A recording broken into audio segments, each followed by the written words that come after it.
Hello everyone. इसके पिछले video में हमने बात की थी कि रूट्स क्या क्या होते हैं किसी भी ड्रग के। ठीक है, एक तो हो गया लोकल रूट, दूसरा होता है सिस्टमिक रूट। ठीक है, लोकल रूट में हमने क्या देखा, लोकल रूट तीन टाइप के थे, टॉपिकल, इंट्रा आर्टेरियल और डीप टिश्यूज, ये हमने कवर किया था। आज का हमारा टॉपिक है सिस्टमिक रूट। सिस्टमिक रूट भी दो टाइप के हैं, एक है एंट्रल, एक है पारेंट्रल। ठीक है, एंट्रल मतलब, पारेंट्रल मतलब, एंट्रल मतलब जो आपके गट से एब्जॉर्ब हो रही है ड्रग। ठीक है, आपने इस ड्रग को लिया, एडमिनिस्ट्रेट किया। ठीक है, तीन रूट है, ओरल, रेक्टल या सबलिंगुअल। ठीक है, अभी ड्रग आपके चाहे ओरल रूट में है, चाहे रेक्टल में, चाहे सबलिंगुअल यानी जीभ के नीचे है, वो क्या हो रहा है, आपके गट से एब्जॉर्ब हो रही है वो ड्रग, आपके डाइजेस्टिव सिस्टम से एब्जॉर्ब हो रही है।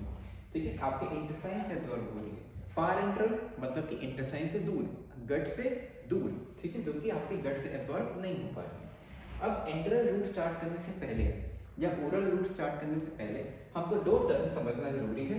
इसका हम लोग क्विक जस्ट एक ओवरव्यू समझेंगे। ठीक है, एक है आपका फर्स्ट पास मेटाबॉलिज्म और दूसरा एक टर्म आता है बायो अवेलेबिलिटी। ठीक है, इन दोनों टर्म्स को सबसे पहले हम लोग शॉर्ट में जस्ट इसका एक ओवरव्यू समझेंगे। इसका जो डिटेल चीज है कि बायो अवेलेबिलिटी कौन कौन सी ड्रग्स में ज्यादा होती है, फर्स्ट पास मेटाबॉलिज्म किस ड्रग का ज्यादा होता है, किस ड्रग का कम होता है, वो डिटेल बाद में होगा। जस्ट हम एक ओवरव्यू समझते हैं कि ये चीज है क्या, क्योंकि ये समझना जरूरी है, तब इसमें एक दो जो पॉइंट्स हैं वो आपको क्लियरली समझ में आएंगे। ठीक है, सबसे पहले है आपका फर्स्ट पास मेटाबॉलिज्म या फिर प्री सिस्टमिक मेटाबॉलिज्म।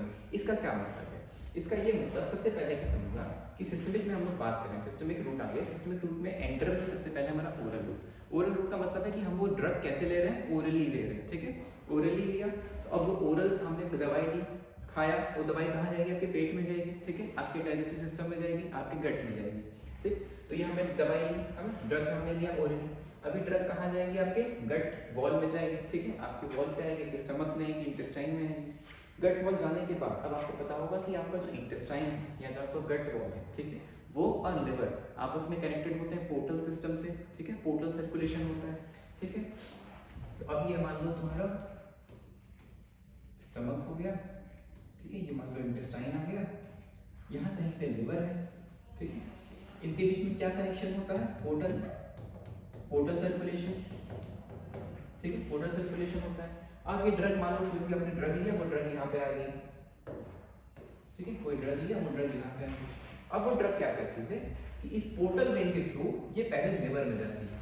ठीक है, ये ड्रग क्या करेगी, ये गट में आई और गट में सबसे पहले, गट में आने के बाद पोर्टल वेन के थ्रू ये कहाँ पे जाएगी, लिवर में जाएगी।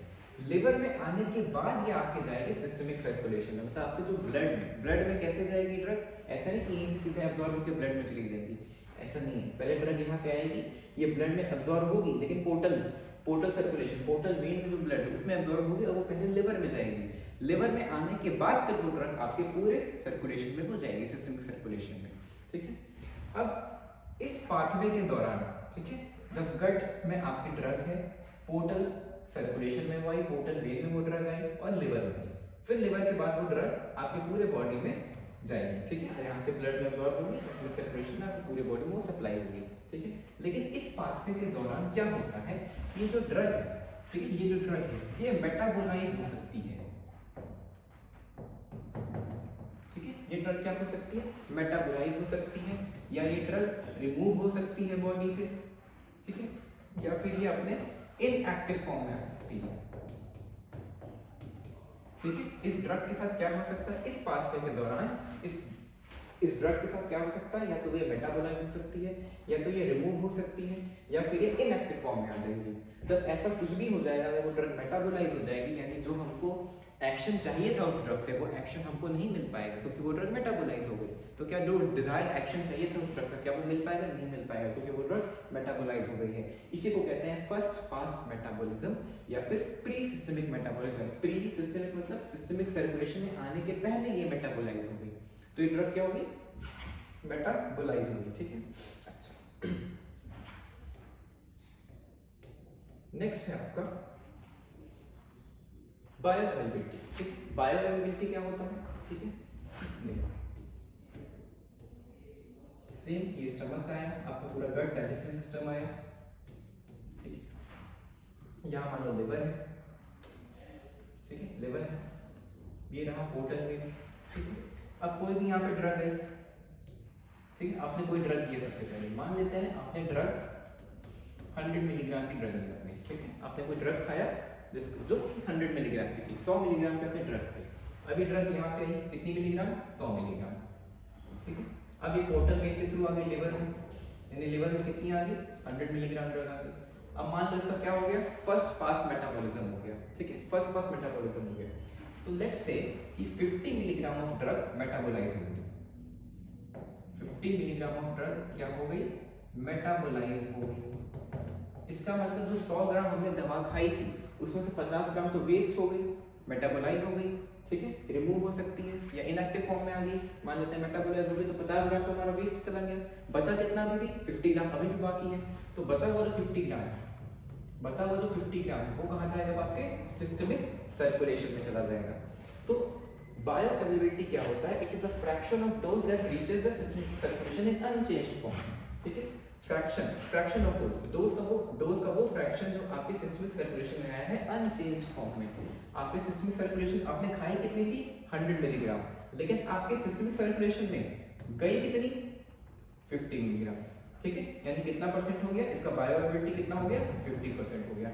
मान लेते हैं आपने कोई ड्रग खाई 200 mg की, 200 मिलीग्राम की आपने कोई ड्रग खाई, ठीक है, जिसमें से 50 मिलीग्राम मेटाबोलाइज हो गई, बची कितनी 150, यानी आप सिस्टमिक सर्कुलेशन में कितना ड्रग गया आपके 150 गया, तो इसकी बायोअवेलेबिलिटी कितनी हो जाएगी 150 मिलीग्राम। तो बायोअवेलेबिलिटी क्या होता है, कितना फ्रैक्शन ऑफ डोज एक्चुअली में आपके सिस्टमिक सर्कुलेशन में पहुंच रहा है। जितना दवाई आप खाते हो, जितनी मिलीग्राम खाते हो, उतनी ही डायरेक्टली नहीं पहुंच जाती है, कुछ जो इसका अमाउंट होता है वो मेटाबोलाइज हो जाता है, ठीक है।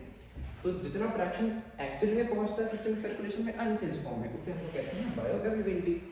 ये किसमें हेल्प करता है, ये आपका डोज डिटरमिनेशन में हेल्प करता है। अगर बायोअवेलेबिलिटी आपको पता होगी ड्रग की तो आप उससे डोज डिटरमाइन कर सकते हो। डोज कैसे डिटरमाइन कर सकते हैं, मान लेते हैं कोई ड्रग है, ठीक है, कोई ड्रग है जिसकी बायोअवेलेबिलिटी बहुत हाई है, ठीक है, कोई ऐसी ड्रग है जिसकी बायोअवेलेबिलिटी बहुत हाई है। बायोअवेलेबिलिटी हाई होने का क्या मतलब है कि मान लो आपने 200 मिलीग्राम आपने ड्रग ली और केवल 10 मिलीग्राम ही मेटाबोलाइज हुई, केवल 10 मिलीग्राम मेटाबोलाइज हुई, 190 मिलीग्राम कहाँ चली गई, सिस्टमिक सर्कुलेशन, मतलब बायोअवेलेबिलिटी उसकी बहुत अच्छी है।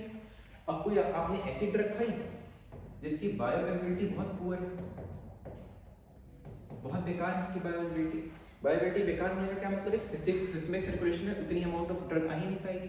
आपने 200 मिलीग्राम ड्रग खाई जिसमें से 150 ग्राम मेटाबोलाइज हो गई, अगर 150 ग्राम मेटाबोलाइज हो गई तो पहुंचेगी कितनी सिस्टमिक सर्कुलेशन में, केवल 50 ग्राम, यानी बायोअवेलेबिलिटी तो बहुत कम होगी, ठीक है।